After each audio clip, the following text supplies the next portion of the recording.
Magandang hapon po sa ating lahat. Purihin po natin ang ating Panginoon sa presensya ng bawat isa. Awitan po natin siya.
Tayo po ay tumayong lahat.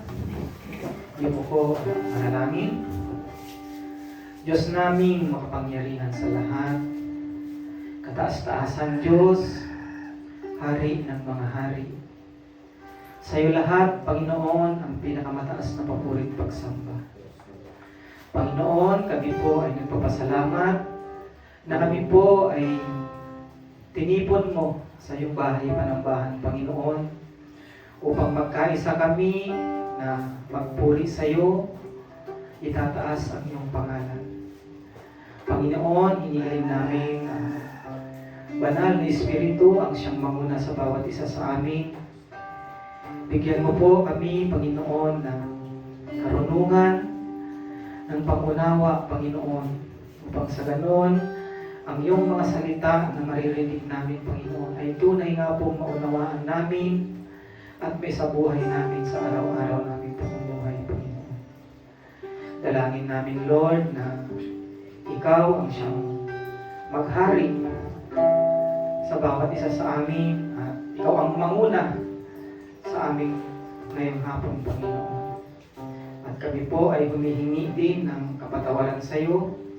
Patawarin mo kami sa aming mga nagawang mga kasalanan, sa isip, sa salita at sa gawa, Panginoon.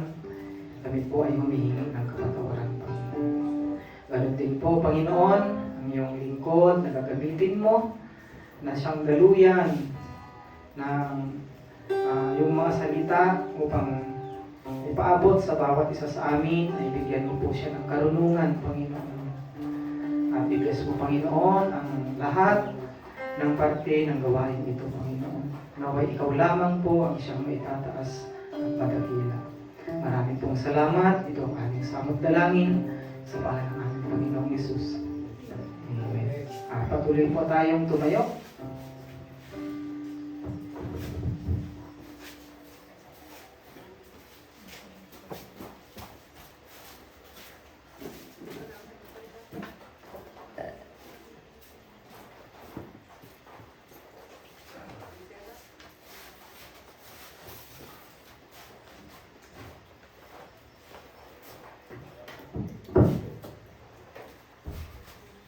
Buat datang Bible na Taawit 62 verse 5 at diatapyan.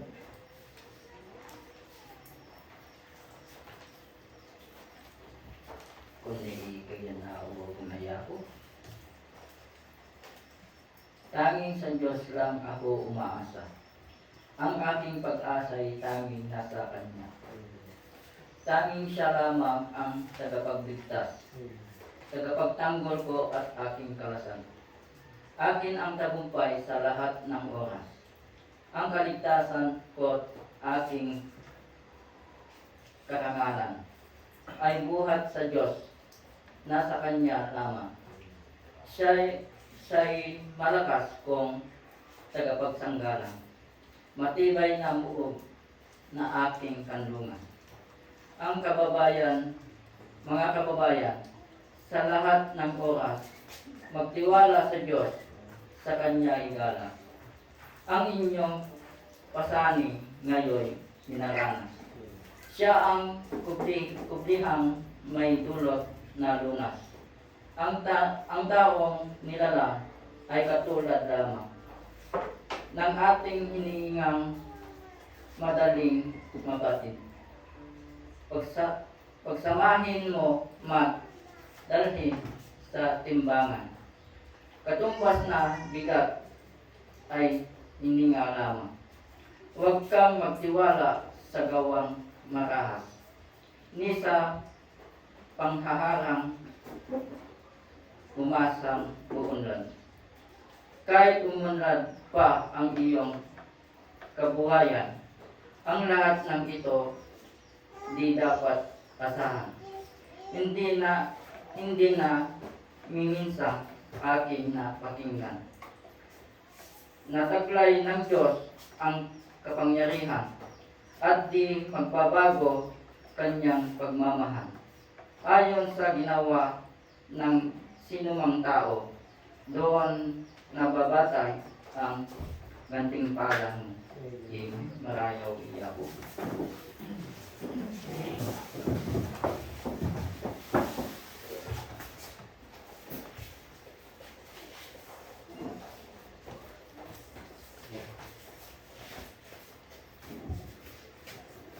Amen. Bigyan nga po natin ng malakas na palakpak ang ating Panginoon. Amen. Ayan. Alam ko pong nandito tayong lahat sapagkat wala po tayong ibang pwedeng lapitan na naghahandog ng kapayapaan, kagalakan at kalakasan, kundi ang Diyos lamang po. Kaya deserve po niya ang ating kataas-taasang papuri at pagsamba. Kaya awitan po natin ang Panginoon.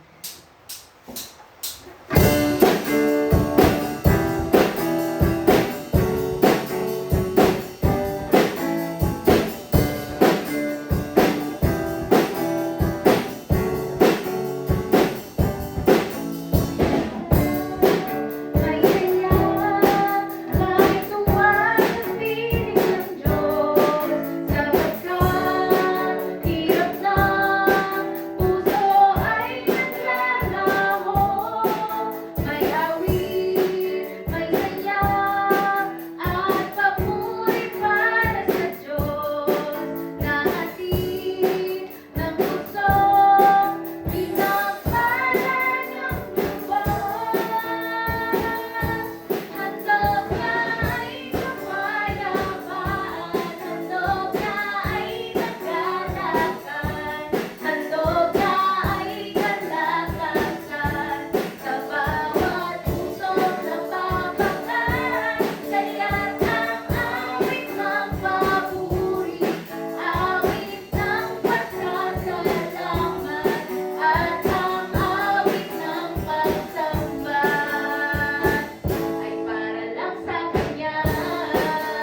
hinihiling ko po na tumayo po tayong lahat sa continue ng pagpuri natin sa Panginoon.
Lord, you deserve the highest praises and glory, O Lord God. Nandito po kami dahil tinipon mo po kaming mga anak mo, mga pinili mo, O Lord God, upang sambahin ka. Despite kung ano man ang circumstances na pinagdadaanan ng bawat isa, dahil deserve mo, O Lord God, ang kataas-taasang papuri at pagsamba, O Lord God. Nawa po'y itong awitin namin, Lord, ay maging mabangong offering, O Lord God, for you, Lord.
tayong umupo, atin pong lapitan at batiin ang ating kapatid kay Christ.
Sa ngayon po, ating i-prepare ang ating puso't isipan sa pakikinig ng kanyang mensahe. Kaya tayo po ay makinig at huwag matulog. Yun lang po.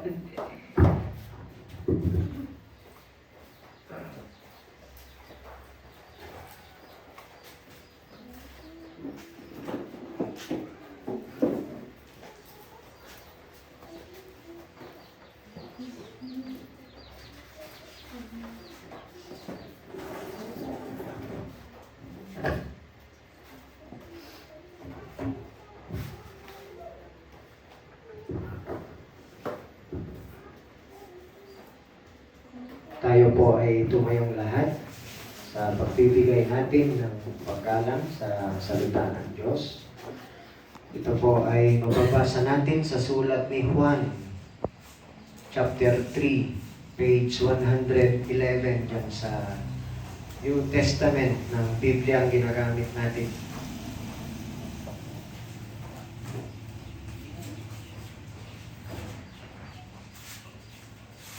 John chapter 3, isahan natin basahin sa ang unang talata.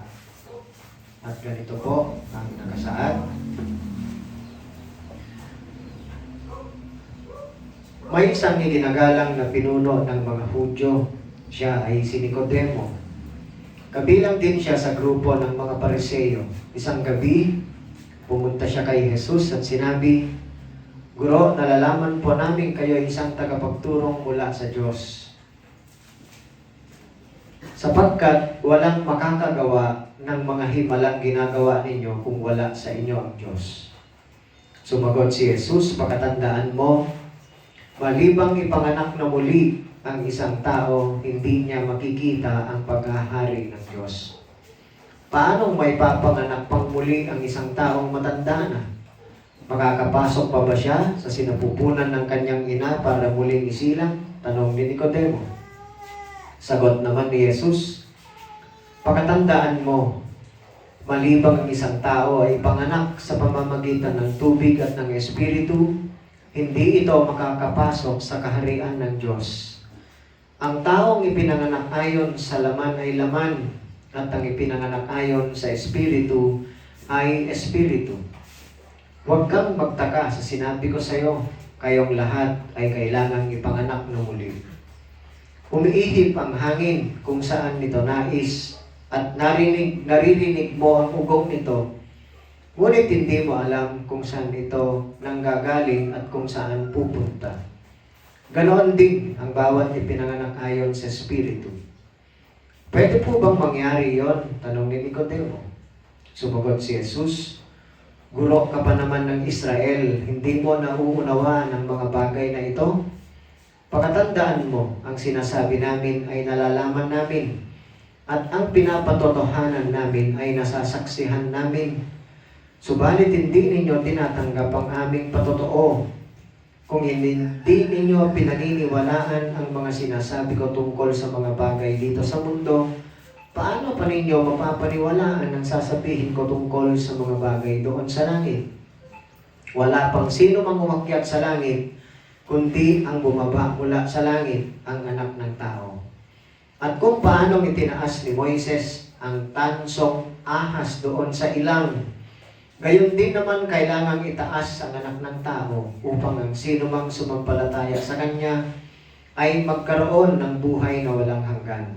Sapagkat gayon na lamang ang pag-ibig ng Diyos sa sangkatauhan. Kaya't ibinigay niya ang kanyang kaisa-isang anak upang ang sino mang sumampalataya sa kanya ay hindi mapahamak kundi magkaroon ng buhay na walang hanggan. Isinugo ng Diyos ang kanyang anak hindi upang hatulang maparusahan ng mga tao, kundi upang iligtas ang mga ito sa pamamagitan niya. Hindi hinahatulang maparusahan ang sumasampalataya sa anak, ngunit hinatulan na ang hindi sumasampalataya sapagkat hindi siya sumampalataya sa kaisa-isang anak ng Diyos. Tayo po ay makalangin. Dakilang Diyos, lubos kaming nagpapakumbaba at nagpapasakop sa iyo sa pangunguna ng iyong banal na Espiritu sa aming pakikinig sa iyong turo, Panginoon. Ang mga turong ito ay tunay na dakila sapagkat ang iyong mga salita ay dakila tulad mo na aming Diyos, Panginoon. Inihiling namin na ang iyong banal na Espiritu ang siyang magbigay sa amin ng pangunawa at tutulong sa amin upang maituon namin ang aming pakikinig sa pagkakalathala ng turo ng iyong mga salita.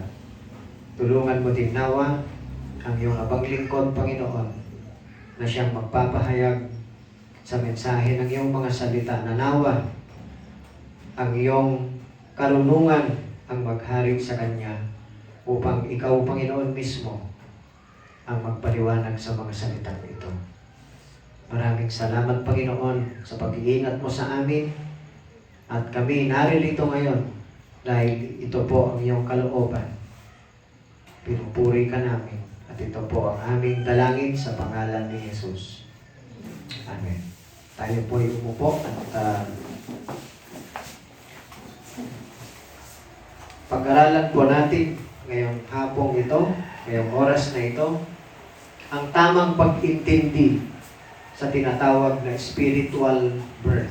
Sapagkat napakahalaga po nito, sapagkat ito ang pundasyon ng ating pananampalataya, ito ang pundasyon ng pagtanggap natin sa buhay na walang hanggan. Ito ang pundasyon kung paano tayo nagiging anak ng Diyos sa pamamagitan ni Kristo. Kung kaya't pakinggan po natin mabuti. The proper understanding of the spiritual birth ang pag-uusapan natin. Ang tamang pag-intindi sa muling kapanganakan.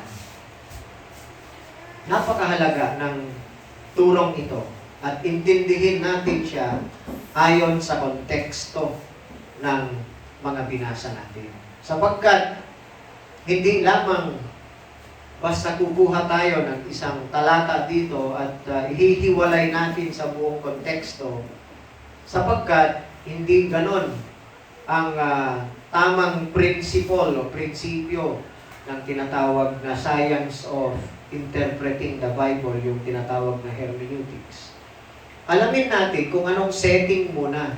Katulad, halimbawa, kung nagsasabi ang Panginoong Yesus ng isang talinhaga o parable, bakit niya sinasabi yon? Kasi may setting ang parable. Bakit niya sinabi yon? May dahilan. Ngayon, dito sa turo ng Panginoong Yesus na kausap niya si Nicodemo, dito niya sinabi na unless a man is born again, he cannot see the kingdom of God. At sa verse 5, sinabi niya, unless a man is born of water and spirit, he cannot enter the kingdom of God. bago niya sinabi yon, ano kasi ang setting? Ano ba kasi ang sinabi ni Nicodemus? Dapat intindihin natin. Una, pumunta si Nicodemus, siya ay isang pinuno ng mga Hudyo, iginagalang na pinuno ng mga Hudyo ayon sa verse 1. At ang sabi niya, isang gabi pumunta siya kay Jesus. At ang sabi niya kay Jesus, Guro, nalalaman po namin kayo'y isang tagapagturong mula sa Diyos sapagkat walang makakagawa ng mga himalang ginagawa ninyo kung wala sa inyo ang Diyos. Yun ang sabi niya. So, ang sagot ng Panginoong Yesus sa kanya, sa verse 3, sumagot si Jesus, pagkatandaan mo, malibang ipanganak na muli ang isang tao, hindi niya makikita ang paghahari ng Diyos. Parang napakalayo ng sagot ng Panginoong Yesus sa sinabi niya, hindi ba? Ang sabi ni Nicodemo, nalalaman po namin kayo'y isang tagapagturong mula sa Diyos sapagkat walang makakagawa ng mga himalang ginagawa nyo kung wala sa inyo. Kung wala sa inyo ang Diyos. It is an affirmation, ngunit ang sagot ni Jesus sa kanya, hindi mo nauunawa ang mabuti ang sinasabi mo, hindi nyo nauunawa ang tunay, ang ibig sabihin ng mga himalang ginagawa ko, hanggat hindi muna kayo ipinapanganak na muli. Yun ang sagot ni Jesus. At intindihin natin ngayong hapon kung bakit sinabi ng Panginoong Yesus yun sa kanya. Tignan natin ang progression, yung pagkasunod-sunod ng kanyang mga sinabi kay Nicodemus upang lubos nating maunawaan ayon sa sinasabi ng Biblia ang tinatawag na spiritual birth o muling pagkasilang. Unang point na nais kong ipaliwanag sa atin. Ang spiritual birth ay kailangang mangyari muna, maunang mangyari muna, bago maintindihan ng sino man at matanggap ang spiritual truth, ang spiritual na katotohanan. Yun mismo ang setting ng pag-uusap ni Jesus at ni Nicodemo. Kasi nung sinabi ni Nicodemus na ikaw ay isang tagapagturong mula sa Diyos sapagkat walang makakagawa ng mga himalang ginagawa ninyo kung wala sa inyo ang Diyos. Ang sabi ni Jesus sa kanya, kailangan mo munang ipanganak na muli para maunawaan mo ang mga bagay na ito. Yan ang sabi niya, hindi niya makikita ang paghahari ng Diyos. Ang sabi sa English, unless a man is born again, he cannot see the kingdom of God. Yung word na see doon ay hindi lamang basta pagtingin, kundi ang ibig sabihin nun sa kanyang Greek term ay pangunawa, pag-intindi, pangunawa sa ibig sabihin ng paghahari ng Diyos o Kingdom of God. Kaya napakahalaga na sabi ng Panginoong Yesus sa kanya, ay kailangan mo munang ipanganak. Tatlong beses niyang inulit-ulit yun. Sa verse 5, sabi ni, ang sagot ng Panginoong Yesus kay Nicodemo, nung sabi niya, paano may papanganak pang muli ang isang taong matanda na? Makakapasok pa ba siya sa sinapupunan ng kanyang ina para muling isilang? Yan pa lang, ang sabi pa lang ni Nicodemus na yan ang nagpapatunay na hindi niya naiintindihan ng spiritual truth. Sapagkat hindi niya alam kung anong ibig sabihin ng Panginoong Yesus. Kaya ang sabi ng Panginoong Yesus sa kanya, kailangan mo talagang ipanganak na muli para maunawaan mo ang sinasabi ko sa iyo.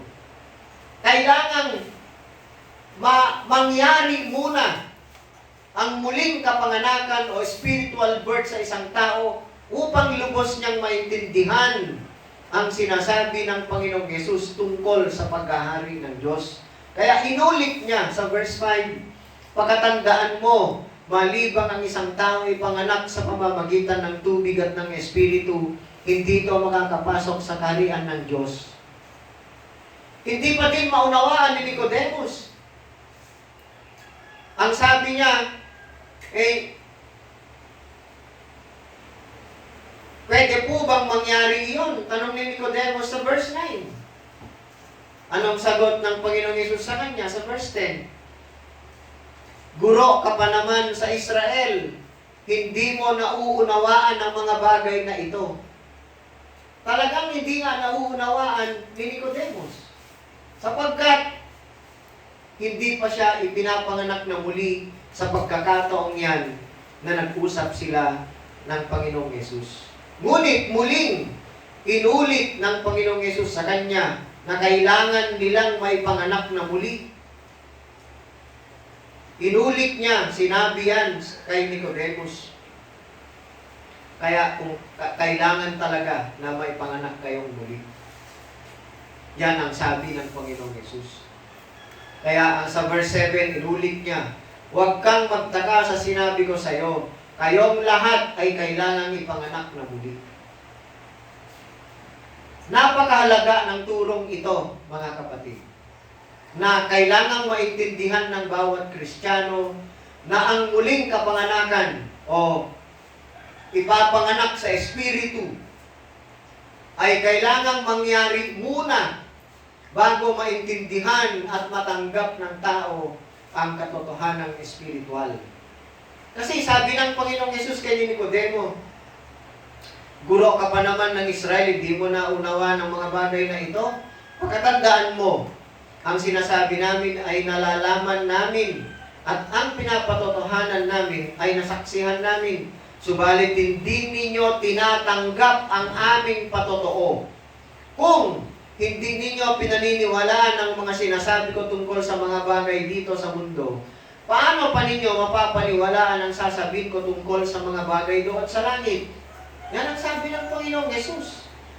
Kaya, upang maintindihan ng tao ang mga bagay patungkol sa langit, ang sabi ng Panginoong Yesus, kailangan mo munang ipanganak na muli. Bago manampalataya ang isang tao, kailangan muna niyang maranasan ang spiritual birth na ito. At yung spiritual birth na yan ay hindi mangyayari ayon sa kalooban ng tao. Bagkus ito ay mangyayari ayon lamang sa kalooban ng Diyos, sapagkat yan ang sinabi ng Panginoong Yesus sa verse 6. Ang taong ipinanganak ayon sa laman ay laman, at ang ipinanganak ayon sa Espiritu ay Espiritu. Hindi pa din maunawaan ni Nicodemus. Ipinaliwanag ng Panginoong Yesus sa kanya na ang spiritual na kapanganakan ay wala sa kontrol ng tao. Kaya sinabi niya kay Nicodemus,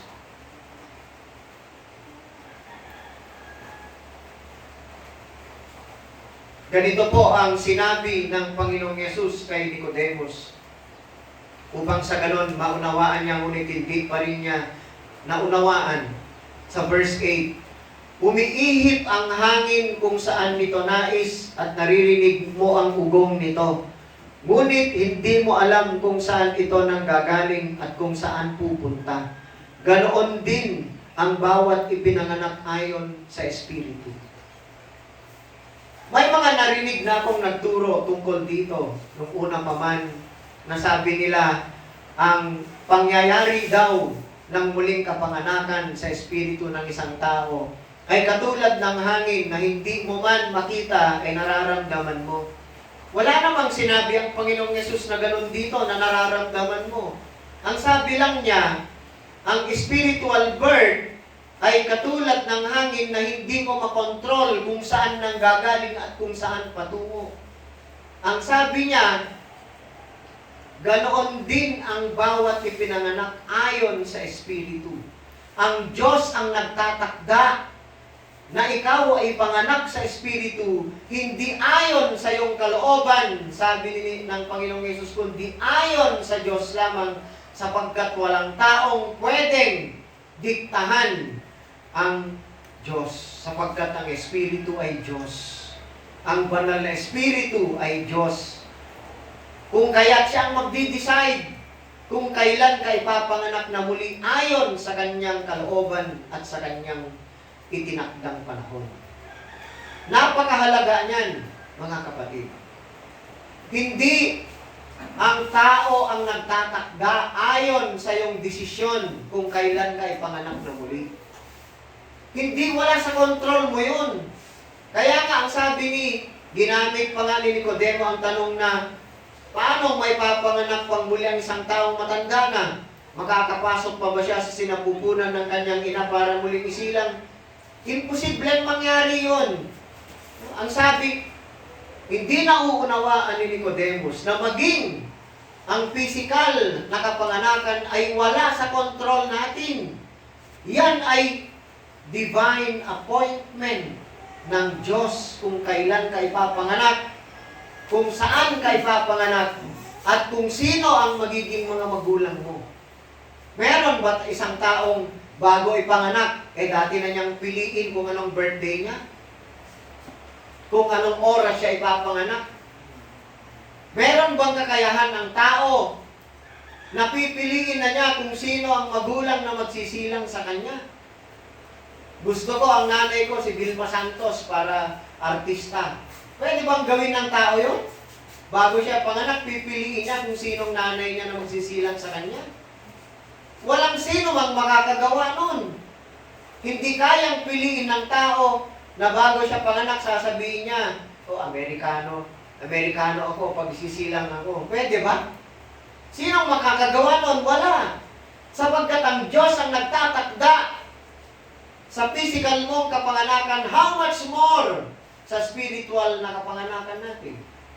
Kaya wala sa kontrol ng tao, wala sa desisyon ng tao ang pangyayari ng muling kapanganakan, kundi yan ay akda mismo ng Diyos. Bago ipinaliwanag ng Panginoong Yesus ang verses 14 hanggang verses 16, na kung paano itinaas ni Moises ang tansong ahas doon sa ilang, gayon din naman kailangan itaas ang anak ng tao upang sino mang sumampalataya sa kanya ay magkakaroon ng buhay na walang hanggan. Bago pinaliwanag ni Jesus kay Nicodemus yan, ang sabi muna ng Panginoong Yesus ay kailangan mo munang maipanganak na muli bago mo maintindihan ito. Napakaliwanag ang sabi ng Panginoong Yesus. Kung hindi mo na nga mapaniwalaan, hindi nyo matanggap ang sinasabi ko tungkol sa mga bagay dito sa mundo, sabi niya, paano pa ninyo mapapaniwalaan ang sasabihin ko tungkol sa mga bagay doon sa langit? Kung hindi ka muna ipanganak na muli. Napakahalaga niyan. Mismo sa ibang parte ng Biblia, ipinapaliwanag na ang taong sumasampalataya kay Jesus ay naipanganak na muli muna. Katulad ng 1 John chapter 5 verse 1. Kung titignan po natin ang sulat ni Juan sa unang Juan kapitulo 5, sa unang talata, nakasulat dyan, kung tayo ay sumasampalataya na si Jesus ang siyang Kristo, tayo ngay mga anak ng Diyos. Sa ESV Bible sa English, ang pagkakasulat dyan, sa 1 John 5:1 na yan, na sinabing, ang sino mang sumasampalataya na si Jesus ay Kristo. Anyone who believes that Jesus is Christ has been born again. Has been born of God, ang sabi sa ESV. Pag sinabing has been born, ay naunang nangyari na naipanganak ka sa pamamagitan ng Espiritu bago ka sumampalataya, bago mo tinanggap na si Jesus ang Kristo. Yun ang rendition ng ESV. Maliwanag po. Walang taong sasampalataya na si Jesus ang Kristo malibang siya ay ipanganak na muli. Kaya, kung tayo nga ay tunay na sumampalataya kay Jesus, tayo ay tunay na nananalig sa ginawa niya sa krus bilang katubusan natin, ibig sabihin ay niloob ng Diyos na mangyari muna ang muling kapanganakan natin. Amen. Sapagkat walang taong mauunawaan niya ang mga katotohanan patungkol sa paghaharing ng Diyos malibang siya'y ipanganak na muli muna. Yan ang una. Spiritual birth should happen first. Kailangang mangyari muna bago maunawaan at matanggap ang spiritual na katotohanan. Yan ang sinasabi ng Panginoong Yesus kay Nicodemus. Kung hindi mo pinapahalagahan, hindi mo lubos na naiintindihan ang spiritual na mga bagay, ibig sabihin ay hindi ka pa ipinapanganak na muli. Sapagkat ang mga naipanganak na muli sa pamamagitan ng Espiritu lamang ang nakakaunawa sa mga spiritual na bagay. Kasi kung hindi ka pa naging spiritual minded, hindi ka pinapanganak na muli, ang sabi ng 1 Corinto 2, ito po ang nakasulat, 1 Corinthians chapter 2 verse 14. Sapagkat ang taong di pinapanahanan ng Espiritu ay ayaw tumanggap ng mga kaloob mula sa Espiritu ng Diyos. Para sa kanila, kahangalan ng mga iyon at di nila nauunawaan sapagkat ang mga bagay na espiritual ay mauunawaan lamang sa paraang espiritual. Yan ang sinasabi ng Biblia. Napakaliwanag. Bago maintindihan ng isang tao ang mga bagay na espiritual, ay kailangan muna na siya ay magkaroon ng espiritual na pangunawa sapagkat mauunawaan lamang sa paraang espiritual ang mga bagay na espiritual. Ngunit kapag hindi pa nagiging o naipapanganak sa espiritu ang isang tao, maliwanag ang sabi dito, para sa kanila kahangalan ang mga iyon at di nila nauunawaan. Yan ang sabi ng Biblia. Kaya nga sabi ni Jesus kay Nicodemus, kailangan mo munang ipanganak na muli. Yan po ang una. So, kung ngayon nauunawaan na natin ang mga spiritual na bagay, ibig sabihin ay niloob na ng Diyos na tayo ipanganak na muli. Hindi mo baliktad ang pangyayari. Kung sumampalataya ang isang tao, ibig sabihin, ang kagandahang loob ng Diyos ay tunay na gumagawa na sa buhay natin, gumagalaw na, at ibinigay na niya sa atin ang pangunawang kailangan natin. At kapag naibigay ang espiritual na pangunawa sa atin, ibig sabihin tayo ay naipanganak na muli sa pamamagitan ng Espiritu. Yan ang una. Ang pangalawa, ang spiritual birth ay isang divine act, gawain ng Diyos, at hindi ito response niya sa ginagawa ng isang tao. Sa verse 5, ang sabi niya, liwanagin po natin mabuti ito sapagkat mahalaga ito. Nung sinabi ni Nicodemus na, paano maipanganak pang muli ang isang taong matanda na? Makakapasok pa ba siya sa sinapupunan ng kanyang ina para muling isilang? Tanong ni Nicodemo. Ang sagot ni Jesus, pakatandaan mo, malibang ang isang tao ay panganak sa pamamagitan ng tubig at ng espiritu, hindi ito makakapasok sa kaharian ng Diyos. Ano ibig sabihin ng ipanganak sa tubig at ng espiritu? May narinig na ba kayong nagturo patungkol dito? Ang common interpretation dito, ito po ang common interpretation. Ang sabi nila, ang born of water, ipinapanganak sa tubig. Ang sabi ng ilan, it refers to the physical birth process. Na kung saan, bago isilang yung bata sa sinapupunan, ay pumuputok muna ang palubigan ng ina. Yung bag of water na tinatawag. No? Although yan po isang idea na common sa modern culture ngayon. Pero yan, yung kaalaman na yan, ay wala pa po noong first century na panahon, nung panahon nila Panginoong Jesus, nung panahon nila Nicodemus. Sapagkat, sa mga Hudyo, ang phrase o yung statement na the water breaks ay wala po. Hindi alam ng mga ancient Jews yan. Yan po ay ini-impose lamang sa text ng tinatawag na modern colloquialism dito sa scripture. Ngunit hindi po yan sinasabi ng Hudyo. Ang totoong ibig sabihin para maintindihan po natin itong ipanganak sa tubig at ng Espiritu ay kailangan po nating unawain ayon sa pag-intindi na dapat pang-unawa ni Nicodemus noong panahon nila.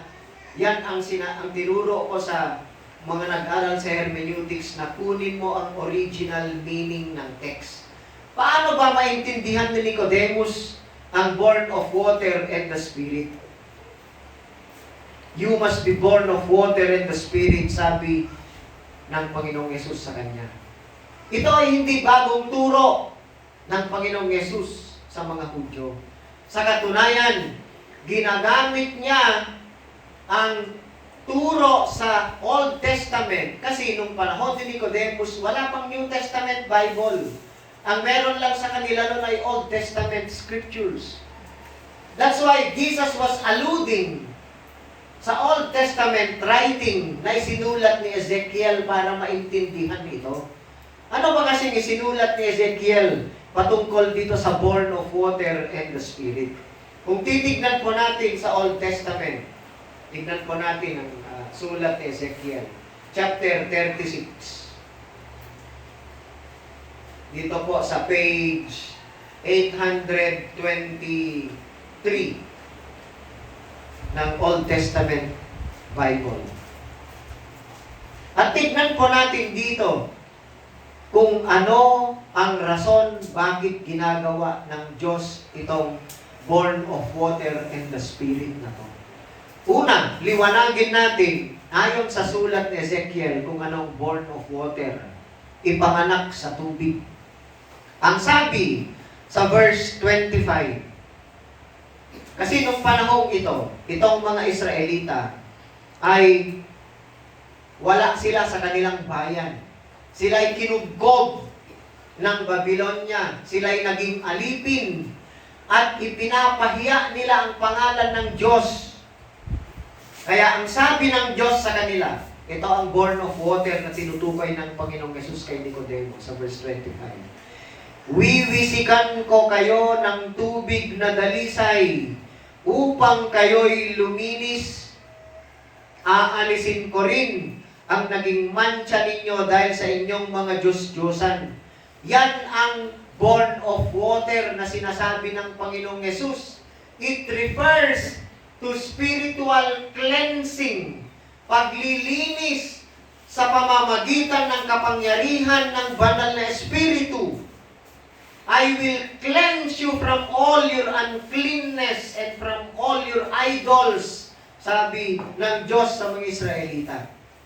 Yun po ang ibig sabihin ng born of water, ipanganak sa tubig. Ang Diyos ang gagawa, wiwisikan ko kayo, I will sprinkle clean water in you. Yan ay isang divine act. Yan ay gawain ng Diyos. At ang born of the Spirit, ituloy po nating basahin yung Ezekiel 36 sa verse 26. Bibigyan ko kayo ng bagong puso at bagong espiritu. Ang masuwayin ninyong puso ay gagawin kong pusong masunurin. Bibigyan ko kayo ng aking espiritu upang makalakad kayo ayon sa aking mga tuntunin at masunod ninyong mabuti ang aking mga utos. Yan ang ibig sabihin ng spiritual birth. Unless a man is born of water and the Spirit, anong sabi ng Diyos? Bibigyan ko kayo ng bagong puso at bagong espiritu. Yung matigas ninyong puso ay tatanggalin ko at papalitan ko ng pusong masunurin. Bibigyan ko kayo ng bagong espiritu. Ano bang sinisimbolize kasi ng espiritu sa atin? Kung babalik po tayo sa paglikha ng Diyos kay Adan. Si Adan ay nilikha ng Diyos sa pamamagitan ng alikabok, hindi ba? He formed Adam out of the dust. Walang buhay. Ngunit anong ginawa ng Diyos? He breathed life in his nostrils. That's why he became a living being, sabi ng Biblia. Nagkaroon ng spirit, ng soul, si Adan, nung ang Diyos ay hinipan niya. Inihip ng Diyos ang buhay kay Adan upang nagkaroon siya ng espiritu at kaluluwa at naging buhay siyang tao. So pag sinabi ng Diyos na I will give you a new spirit, bibigyan ko kayo ng bagong puso at bagong espiritu, sinasabi niya, bubuhayin ko kayo sapagkat patay na kayo sa kalagayan nyo dahil sa kasalanan. Yan ang born of the Spirit. Oh. Ngunit hindi maintindihan ni Nicodemus sapagkat hindi yan gawain ng tao. Yan ay gawain ng Diyos. At para sa anong dahilan, bakit gagawin ng Diyos yun? Bakit ngayon sinabi sa mga Israelita na sumasamba sa Diyos-Diyosan, na sila'y patay na sa kalagayan dahil sa kanilang pagsuway at pagpapahiya sa pangalan ng Diyos? Ginawa ba yun ng Diyos alang-alang sa kanila? Tignan po natin. Dito pa rin sa Ezekiel 36, verse 22. Anong sabi ng Diyos? Ipinapasabi niya kay Ezekiel. Kaya sabihin mo sa Israel na ito, ang pinapasabi ko. Sabi ng Diyos, lahat ng ginagawa ko ay hindi dahil sa inyo, mga Israelita, kundi dahil sa banal kong pangalan na inyong hinayaang hamakin sa mga lugar na pinagtapunan ko sa inyo. So anong rason ng Diyos upang gawin niya ang cleansing, ang pagbibigay ng bagong espiritu, ang pagbibigay niya ng bagong puso? Dahil ba sa kanila? Alang-alang ba sa kanila? O alang-alang sa pangalan niya? Napakaliwanag ang sabi ng Biblia. Ginawa ng Diyos yun, alang-alang sa kanyang pangalan. At ganun din sa atin. Hindi natin ma-deserve na ibigay ng Diyos ang muling kapanganakan sa atin. Ngunit yun ay ginawa ng Diyos hindi alang-alang sa atin, kundi alang-alang sa Kanya. Upang sa ganon, ang lahat ng kaluwalhatian ng muling kapanganakan at kaligtasan natin ay mapapasa Kanya lamang. Because all glory should belong to Him alone. Amen. Kaya, meron akong narinig minsan na ipinangaral ito, na kapag ikaw daw ay sumampalataya, ay muli kang ipapanganak. Baliktad po ang sinabi ng Biblia. Muli ka dapat ipapanganak muna bago ka sasampalataya. Yan ang sinasabi ng Biblia. Kasi kung binaliktad mo yon, na sinasabi mong kailangan mo munang sumampalataya bago ka ipanganak na muli, sinasabi mo na parang ang Diyos ang nagre-respond sa human act. Parang inihintay lang ng Diyos ang tao na merong gawin bago niya gawin ang ninanais niya. Hindi ganon. Ang sabi ng Biblia, ginagawa ko ito hindi alang-alang sa inyo, kundi alang-alang sa aking pangalan. Amen. Napakaliwanag ng sinasabi ng Biblia. If we teach, kung tinuturo ko natin na mauna munang sumampalataya ang tao bago ma-born again, baliktad po ang sinasabi ng Biblia. God is not responding according to human act. Ngunit ang maliwanag na turo ng Biblia, ang pananampalataya natin ay bunga ng divine act ng Diyos for us to be born again first. Yan ay napatunayan sa isang pangyayari na naganap noong nagpahayag sina Apostol Pablo at Bernabe ng ebanghelyo sa mga hentil. Tignan po natin ang Acts chapter 13. Gawa.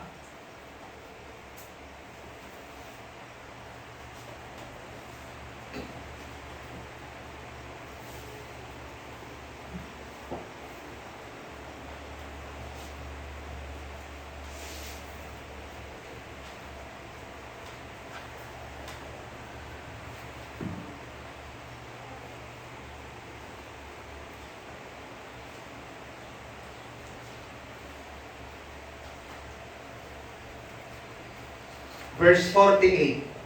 Acts 13 verse 48. Tignan po natin yan. Dito po sa Acts 13 ay nagpahayag, nangaral si Bernabe at Saulo sa mga tao. Napakaraming mga taong nakinig sa kanila. Sa Antioquia at sa Pisidia. At sa verse 48, ganito po ang nakasulat. Pagkatapos nilang ipahayag ang magandang balita, anong nangyari? Sa verse 48, ganito pong mababasa. Nang marinig ng mga hentil ang mga salitang iyon, hentil sila, katulad natin, tayo'y mga hentil. Sila'y nagalak at nagpuri sa Panginoon dahil sa salita niya. At sumampalataya ang lahat ng hinirang para sa buhay na walang hanggan. Doon sa mga nakinig na mga hentil, sino ang sumampalataya? Ang sabi, ang lahat ng hinirang para sa buhay na walang hanggan.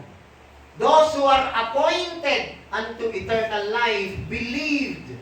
Sila ang sumampalataya, ibig sabihin na unang itinakda ng Diyos na sila'y tatanggap ng buhay na walang hanggan kung kaya't sila'y sumampalataya. Yan ang sinulat ni Lucas sapagkat si Lucas ang nagsulat sa libro ng mga gawa. Inirecord niya na yung mga sumampalataya ay sumampalataya sapagkat sila ay naunang itinakda ng Diyos na tatanggap ng buhay na walang hanggan. Ibig sabihin, faith was the result, not the cause of God's gracious appointment of eternal life. Sasampalataya lamang ang tao na dating itinakda ng Diyos na tatanggap ng buhay na walang hanggan. Yan ang maliwanag. At sa 2 Timothy chapter 1 verse 9, ganyan din po ang nakasulat. Tignan po natin ang 2 Timothy chapter 1 verse 9. Sa page 253 sa New Testament na. Anong nakalagay dyan? Basahin muna natin ang verse 8. Kaya't huwag kang mahihiyang magpatotoo tungkol sa ating Panginoon at huwag mo rin akong ikakahiya na isang bilanggo alang-alang sa Kanya. Sa halip, makihati ka sa pagtitiis para sa magandang balita. Umasa ka sa kapangyarihan ng Diyos na anong sabi sa verse 9? Na nagligtas at tumawag sa atin. No? Nagligtas at tumawag. He called us para sa isang banal na gawain. Ginawa niya ito, hindi dahil sa anumang nagawa natin. Tignan nyo. Ginawa ng Diyos yun, hindi in response sa anumang ginawa natin. Ang sabi niya, kundi ayon sa kanyang layunin at kagandahang loob. At kailan niya dinicide yun? Sa simula pa.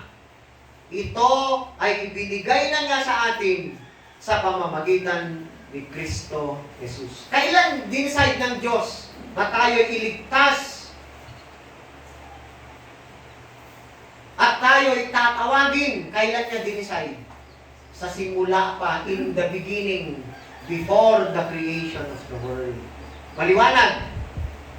Napakaliwanag po ang sinasabi ng banal na kasulatan. So, ang pananampalataya natin, hindi po yon ang rason kung bakit tayo ipinanganak na muli. Bagkus ang pananampalataya natin ay bunga ng gawain ng Diyos sa buhay natin upang tayo ipanganak sa Espiritu, upang tayo ay sasampalataya. Salvation originated in God's sovereign grace. Amen. Yan po ang dapat nating tandaan. Bago maintindihan na si Jesus ay kailangang ipako sa krus, yun ang sabi niya kay Nicodemus, kung paano itinaas ni Moises ang ahas sa ilang made of bronze, ay ang anak ng tao kailangan din maitaas, ibig sabihin niya maipako sa krus, upang ang sino mang sumampalataya sa kanya ay magkaroon ng buhay na walang hanggan.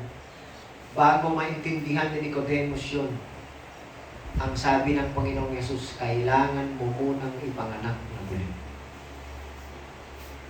So, ibig sabihin, yung nakalagay doon sa verse 15 at verse 16, na ang sino mang sumampalataya, whoever or whomsoever believes. Sino yung mga yon?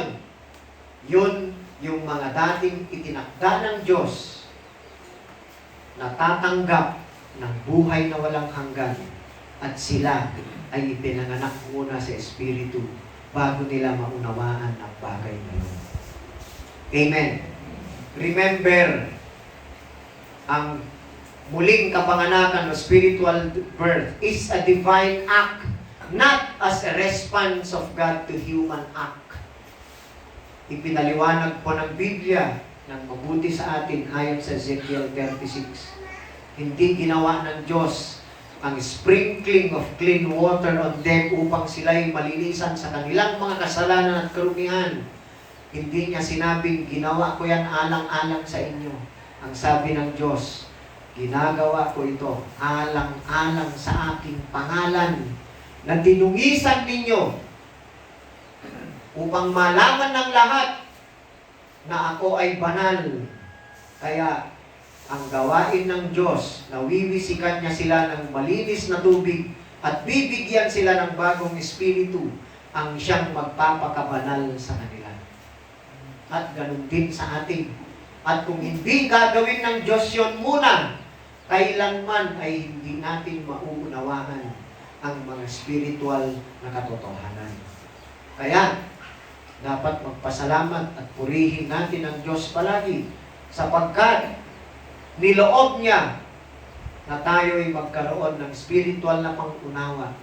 Naging spiritual minded tayo nung tayo ay muli-muling ipinanganak sa pamamagitan ng Espiritu upang lubos nating naunawaan at natanggap natin ang katotohanan ng mga salita ng Diyos, sapagkat ang Diyos ang may akda sa lahat ng bagay na mangyayari sa atin. And that is a very wonderful truth, no, na ipinahayag ng Diyos sa atin sa pamamagitan ng kanyang mga salita. Ang born of water, then in being born again, hindi po yan water of physical birth o kaya water of baptism, hindi po. Yan po ay cleansing, life-giving work of the Holy Spirit na hinuhugasan, nililinisan ang ating mga puso, and it regenerates our soul. Yan ay gawain ng Diyos. Sapagkat walang taong makakagawa niyan. Sino ba ang taong kaya niyang linisin ang sarili niyang dungis dahil sa kasalanan? O kaya, sino ba ang taong pwede tayong linisin sa dungis ng ating mga kasalanan? May makakagawa ba niya? Wala. Tanging ang Diyos lamang, sapagkat siya lang ang may kapangyarihan na linisin lahat ng ating karumihan dahil sa ating pagkakasala. Siya lamang ang makapagbibigay sa atin ng bagong espiritu, makapagpapabuhay sa atin sa patay nating kalagayan dahil sa kasalanan. At mangyayari lamang yon sa pamamagitan ng kapangyarihan ng ating Diyos, sa pamamagitan ng gawain ng Banal na Espiritu. At yon ay lubos nating kailangan na mangyari muna sa atin bago tayo sasampalataya, bago natin mauunawaan ang Kingdom of God, bago tayo makakapasok sa kaharian ng Diyos. Hindi mangyayari ang pag-unawa sa spiritual na mga. Hindi po mangyayari ang pag-unawa sa spiritual na bagay hanggat hindi tayo muling ipinapanganak muna.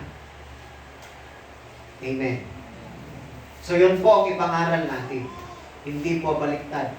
Sapagkat ang Diyos ay hindi nagre-respond sa ginagawa ng tao. Pagkus, ginagawa niya ang kanyang naisin ayon sa kanyang kalooban, ayon sa kanyang plano para sa ating lahat. Tayo po ay manalangin. Dakilang Diyos, nagpapasalamat kaming lubos sa iyo, Panginoon, sa pagpapaliwanag mo sa amin sa tunay na kahulugan ng spiritual na kapanganakan. Lubhang mahalaga para sa amin ito, Panginoon, na maunawaan naming mabuti upang sa ganon ay mas lalong magiging mapagpakumbaba kami sa iyong harapan sapagkat ang pangyayaring ito ay hindi ayon sa aming kagustuhan. Hindi kailanman manggagaling sa kagustuhan ng tao, bagkus ito ay ayon lamang sa iyong kalooban, Panginoon. Ikaw ang nagdesisyon. Simula pa, wala pa po ang mundong ito, Panginoon. Sa simula pa ay niloob mo na. Pinili mo na kung sino ang itinakda mo na tatanggap ng buhay na walang hanggan. Kung kaya't lubos kaming nagpapasalamat sa iyong kagandahang loob sapagkat isa kami, Panginoon, sa biniyayaan mo at nakatanggap ng buhay na walang hanggan na kaloob mo. Hindi dahil sa amin o sa anumang ginawa namin, kundi ito ay libreng kaloob mo sa amin, Panginoon. Pinupuri ka namin, dinadakila ka namin sa pagpapaliwanag mo sa amin. Ito po ang aming dalangin sa pangalan ng aming Panginoong Jesus. Amen.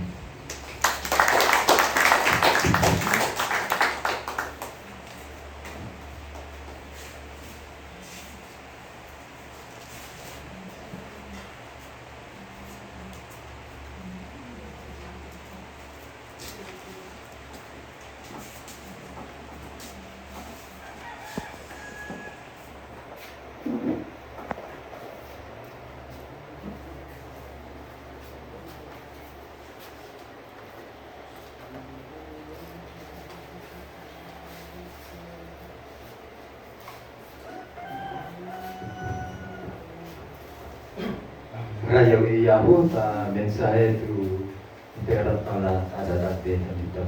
Datang ko masanto ang pagpa. Kumantan sa iyo. Jamami makapanguatan kami. Lord kasi ako nakarabang mo na nakabumbag na medyo nga mahal ko ang mabalbalo sa yawa mo, Lord, kasi kami ito ni spiritual ako. Nabalo mo na ta. Iperatan mo ako. Tamato ka ni Pastor. Tuloy ko na rin. Dahil pawa niya man. Ububog na ito naging namin. Iparay na ko kamato. Ibulan kamata ko ito. Katagdami na namin. Mas masikang ama. si Aguro ni Amatan ni Pao. Magbalo ka pa Amata, diyawa mo road kami to bago nga buhay. Si kami ay dati kami na sinabing karuba mo. Magbalo Amata, sinakarema na kami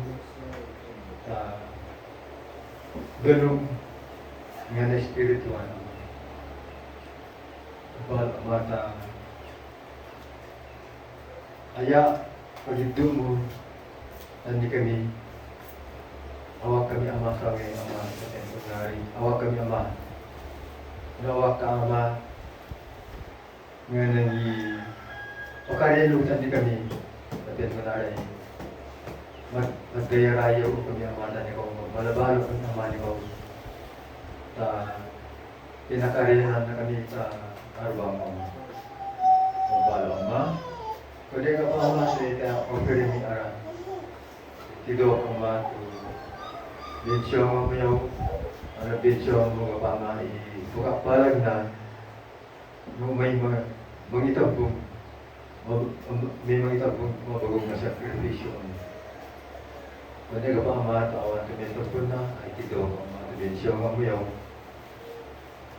Lord, nandilaman ako monog ni siguro kaya ako mga plano sa dilaman ako yung mga tiyusan na yun.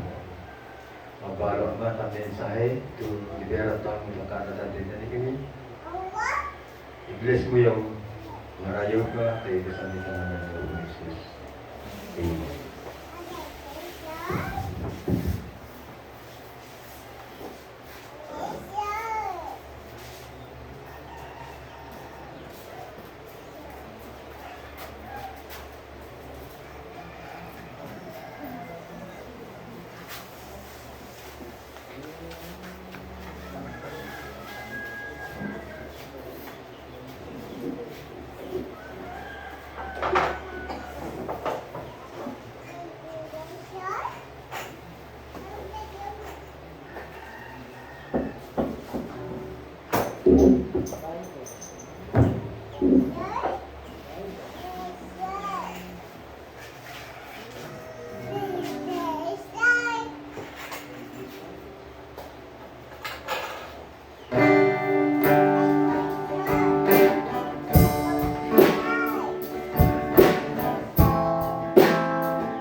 Ngayon ay dumako naman tayo sa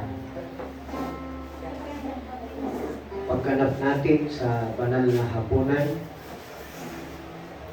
na ito ay itinuro mismo ng Panginoong Jesus sa kanyang mga alagad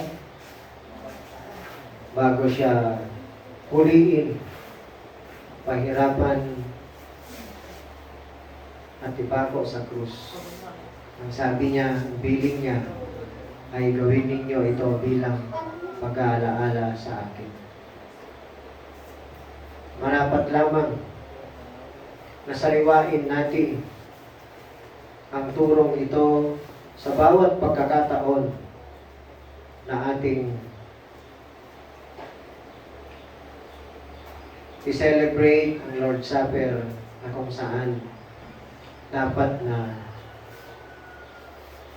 kilalanin natin ng may kadakilaan ang katawan at dugo ng Panginoong Hesus, ang kanyang buhay na naibigay para sa atin upang sa ganon tayo ay matubos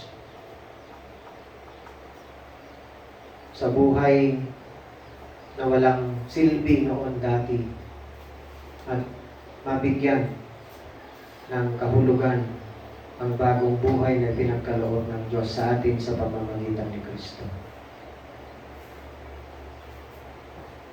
Kaya ang bilin niya sa sulat ni Apostol Pablo,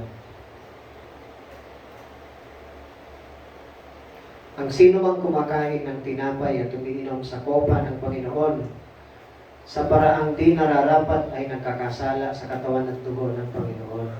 Kaya dapat siyasatin ng tao ang kanyang sarili bago siya kumain ng tinapay at uminom sa kopa.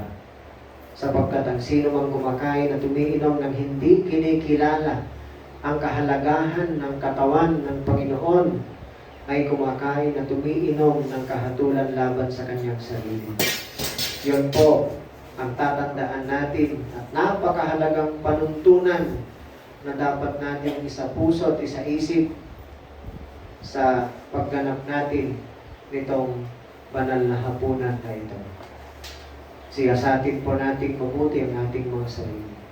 Kung kaya tayo ilalapit sa Panginoon na nagpapakumbaba, may nagpapakumbabang puso at inaamin natin sa Kanya ang ating mga karumihan, ang ating mga pagkakasala, ihingi natin ng pagpapatawad ang lahat ng ito at paging dapatin tayo ng Diyos na tumanggap sa katawan at dugo ng Panginoong Jesus. Bago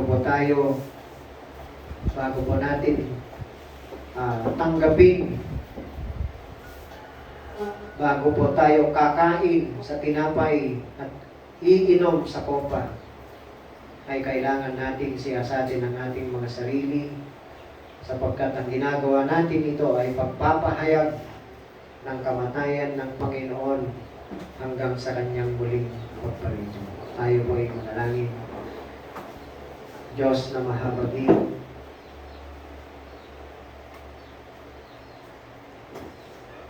lubos kaming nagpapakumbaba sa harapan mo, Panginoon. Inaamin sa iyong harapan na kami po ay makasalanan. Hindi po namin lubos na maiwasan ang pagkakasala. Ngunit kami lubos na nagtitiwala sa iyong awa na kapag kami po ay lumalapit sa iyo at ipinapahayag namin ang aming mga kasalanan, ikaw ay tapat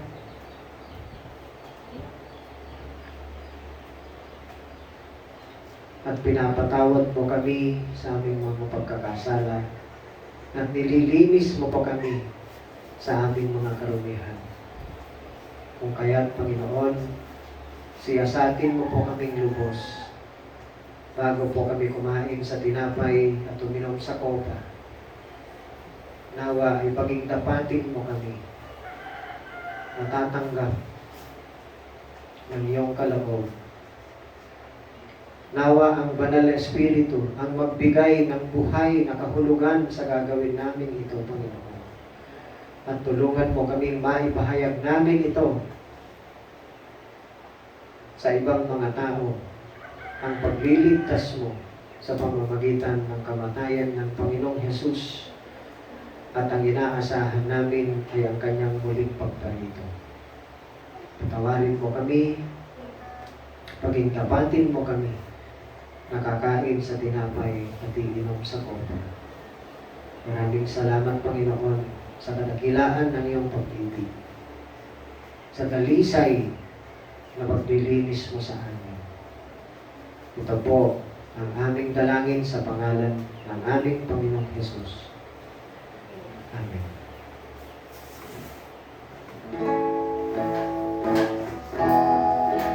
On a hill far away stood an old rugged cross, the emblem of suffering and change. And the love that old cross, where the dearest and best for a world of lost sinners was laid. So I'll cherish the old rugged cross till my trophies at last I lay down. I will cling to the old rugged cross and exchange it someday for a crown. Oh, the old rugged cross, so despised by the world, as a wondrous attraction for me. For the dear Lamb of God left His glory above to bear sin on dark Calvary. So I cherish the old rugged cross till my trophies at last I lay down. I will cling to the old rugged cross and exchange it someday for a crown. In the old rugged cross, stained with blood so divine, a wondrous beauty I see. For 'twas on that old cross Jesus suffered and died to pardon and sanctify me.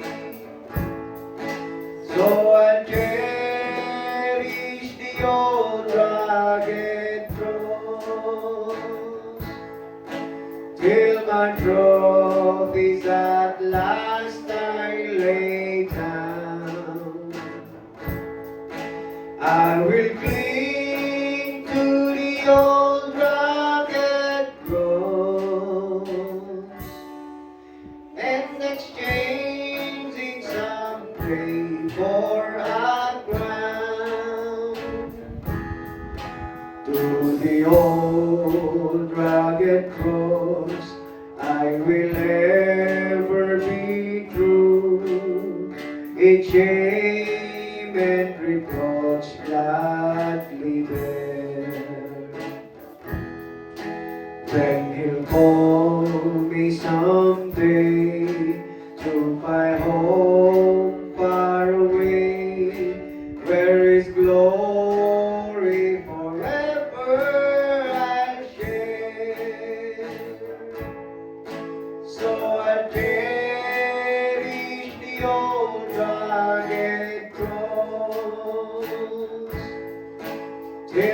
trophies at last I lay down.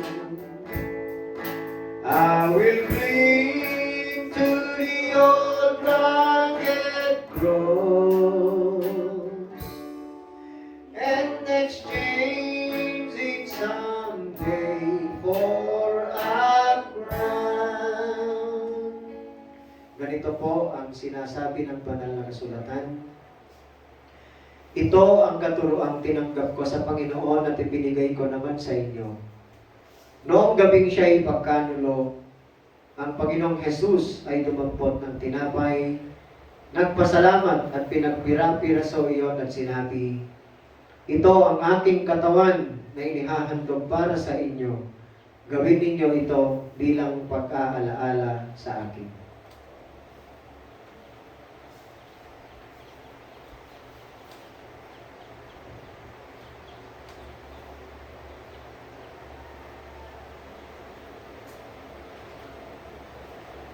Matapos maghapunan, dumampot din siya ng kopa at sinabi, ang kopang ito ang bagong tipan ng Diyos na pinagtibay ng aking dugo. Tuwing iinumin ninyo ito, gawin ninyo bilang pag-aalaala sa akin.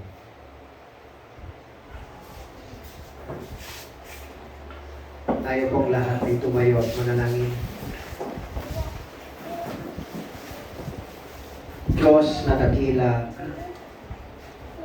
tunay ng iyong pag-ibig at katapatan ay magpawalang hanggan. Pinili mo noon pa man, Panginoon, bago pa nagsimula ang lahat, na ang Panginoong Jesus ay papako sa krus, pahihirapan, mamamatay, bibigay niya ang kanyang buhay para sa iyong mga pinili. Siya'y naparito sa mundo para sa mga taong ibinigay mo sa Kanya. At ang sabi niya sa John 6:37, ang lahat ng ibinibigay ng Ama sa akin ay lalapit sa akin at wala akong itataboy sa kanila. Yun ang sabi ng Panginoong Jesus. Nagpapasalamat kami lubos sa iyo, Panginoon, sa pagpili at pagtawag mo sa amin. Sa pagkakasulat ng aming mga pangalan sa aklat ng mga buhay, sa aklat ng Kordero, bago palikhain ng mundo. Salamat sapagkat ito ang iyong kalooban. Hindi dahil sa anumang nasa amin, hindi dahil sa anumang nagawa namin, ngunit dahil lamang sa pananalig namin na ikaw mismo ang nagkaloob ng pananampalataya. Tinulungan mo kaming magsisi, Panginoon, na huwag kaming manalig sa aming mga sarili pagkus, ay lubos kaming manalig sa ginawa lamang ng Panginoong Jesus upang kami ay maligtas. Salamat sa iyong biyaya.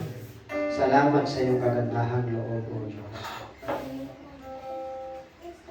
Kami ay lumalapit sa iyo, Panginoon. Nagpapasalamat din kami sa mga bagay na aming tinatanggap habang kami umaasa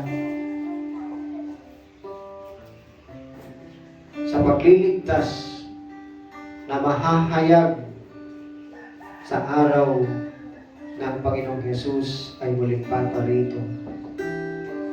Salamat sa ulan ipinagkaloob mo, Panginoon, bilang pagtubos sa tanim ng aming mga kapatirang magsasaka. Salamat, Panginoon, sa pag-iingat mo sa amin. Kina Sister Lori sa kanilang biyahe pauwi, salamat at iningatan mo sila. At patuloy mong iingatan ang bawat isa sa amin, sa mga kapatiran naming nasa Middle East, sa gitna ng sigalot, hindi mo sila pinapabayaan. Sa mga kapatiran naming nasa Hong Kong, nasa Canada, nasa Hawaii, o sa Amerika, kahit saan mang lupalo, daigdig. Nasa China, si Sister Jane, maalala po namin. Ang mga kapatiran namin nasa Manila.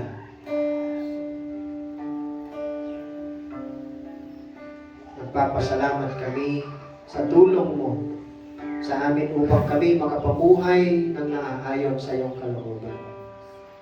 Salamat sa conviction ng Banal na Espiritu na tuwing kami nagkakasala ay hindi kami natutuwa, bagkus kami po ay naninigluhod sa iyong harapan at inihihingi ng tawad ng aming mga kasalanan at pagkakamali. Nangyayari ito, Panginoon, dahil ito po ang iyong gawain ng Banal na Espiritu sa buhay namin. Umaasa kami na patuloy mo kaming tutulungan na ang paghahanapan namin ng aming kagalakan sa buhay ay walang iba kundi ikaw lamang. Ang matupad ang iyong kalooban, nawa ang siyang magbibigay ng kakontentuhan sa amin. Iabot mo nawa, Panginoon, ang pagpapagaling mo sa aming may mga nararamdamang mga sakit, si Aileen, si Sister Saling, Panginoon, ang mga nakakatanda sa amin dito, ang mga senior citizens, patuloy mo silang arugain at kalingain. Ganon din sina Sister Lori, ang kanilang mga anak, si Liam at si Asher, ganon din si Bella. Ganon din, Panginoon, sa mga estudyanteng nag-aaral pa na nangangailangan ng iyong sustenance. Nawa ay you provide for them, Lord. Sa mga kapatiran namin, naghahanap at naghihintay ng katugunan ng kanilang mga panalangin sa trabaho kanilang inaasam tulad ni Sheila. Nawa, Panginoon, ay pagkaloob mo sa kanila. Punuin mo nawa ng kapayapaan magagaling sa iyong mga buhay namin at kagalakan hindi magagaling sa bagay sa mundong ito. Ngunit ang katotohanan, kami po ay napapabilang sa iyong kaharian na kami ay ginawa mong iyong mga anak at pag-aari na umaasa sa iyong tulong, sa iyong biyaya at lalo-lalo na sa pagliligtas sa pamamagitan lamang ni Kristo Jesus na aming Panginoon. Salamat, Lord. Nawa sa aming pansamantalang paghihiwa-hiwalay ay patuloy mo kaming ingatan at gabayan sa katotohanan ikaw lamang ang makapangyarihan sa lahat at lahat ng bagay ay nangyayari ayon sa iyong aklat. Pinupuri, dinadakila ka namin. Ito po ang aming mga samot dalangin sa pangalan ng aming Panginoong Jesus. Amen.